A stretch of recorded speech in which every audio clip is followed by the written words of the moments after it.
श्री स्वामी समर्थ. आज मी एक मनातला प्रश्न घेऊन तुमच्यासमोर आली आहे.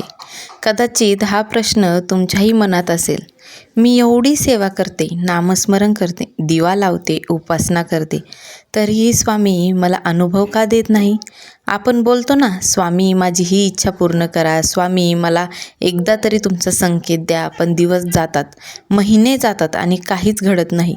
असं वाटतं. मग मनात शंका येते, मी काही चूक करते का? माझी भक्ती कमी आहे का? स्वामी माझ्यावर रागवले आहेत का? तर ऐका, इथेच आपण चुकतो. स्वामी परीक्षा घेत नाहीत, ते घडवत असतात. स्वामी समर्थ कधीच भक्ताला सोडत नाही, पण ते आपल्याला लगेच फळही देत नाहीत. कारण ते फक्त इच्छा पूर्ण करणारे नाही, ते आपल्याला मजबूत करणारे आहेत. कधीकधी अनुभव न देणं काहीही अनुभव असतो. आपण सेवा करतो तेव्हा मनात कुठेतरी अपेक्षा असते, मला काहीतरी विशेष जाणवायला हवं, स्वप्नात दर्शन द्यायला हवं, एखादा चमत्कार व्हायला हवा. पण खरी सेवा म्हणजे अनपेक्षाविना केलेली भक्ती. घरातील स्त्रियांना एक संकेत. आपण दिवसभर घरासाठी झटतो, सकाळपासून रात्रीपर्यंत काम, मुलं, नवरा, सासू-सासरे आणि त्यात आपण स्वामींची सेवा करतो. पण आतून आपण थकलेलो असतो. आपल्याला आधार हवा असतो.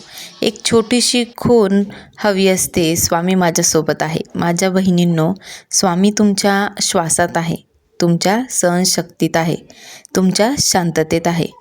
आणि आता फक्त दररोज तुम्ही फक्त 5 मिनटं हे करा. पहिली गोष्ट, देवासमोर शांत बसा. दुसरी, काही मागू नका. तिसरी गोष्ट, फक्त डोळे बंद करून म्हणा, स्वामी मला तुमची इच्छा समजवण्याची बुद्धी द्या. आणि 108 वेळा ओम श्री स्वामी समर्थ हा जप करा. शेवटी फक्त एवढं बोला, जे योग्य असेल ते करा. बस. काही दिवसांनी तुम्हाला जाणवेल, बाहेर चमत्कार झाला नसेल, पण आत काहीतरी बदललं आहे. मन शांत झालं आहे, राग कमी झाला आहे, विश्वास वाढला आहे. हा खरा अनुभव आहे. आता माझ्या इच्छा का पूर्ण होत नाही? कारण कधीकधी आपण जे मागतो ते आपल्यासाठी योग्य नसतं. लहान मुलं आईकडे रोज चॉकलेट मागतात. आई रोज देत नाही, कारण तिला माहिती असतं काय योग्य आहे आणि काय नाही. तसं स्वामी आहेत, ते आपल्याला योग्य वेळ योग्य गोष्ट देतात. आता एक सत्य लक्षात ठेवा, अनुभव मागे धावू नका. सेवा करत राहा. चमत्कार मागू नका. विश्वास ठेवा. इच्छा पूर्ण व्हावी म्हणून सेवा करू नका. प्रेमाने सेवा करा. जेव्हा भक्ती शुद्ध होते तेव्हा अनुभव आपोआप येतो. आता तुम्हाला फक्त आणि फक्त एक शेवटचा संदेश देईल. आज जर तुम्हालाही वाटत असेल की मी एवढी सेवा करते तरीही काहीच होत नाही, तर निराश होऊ नका. कदाचित स्वामी तुमच्यासाठी मोठं काहीतरी तयार करत असतील. आजपासून अपेक्षा सोडा, फक्त प्रेम ठेवा. आणि लक्षात ठेवा, स्वामी उशीर करतात पण अन्याय करत नाही. जर तुम्हालाही ही गोष्ट मनाला भिडली असेल तर कमेंटमध्ये श्री स्वामी समर्थ नक्की लिहा.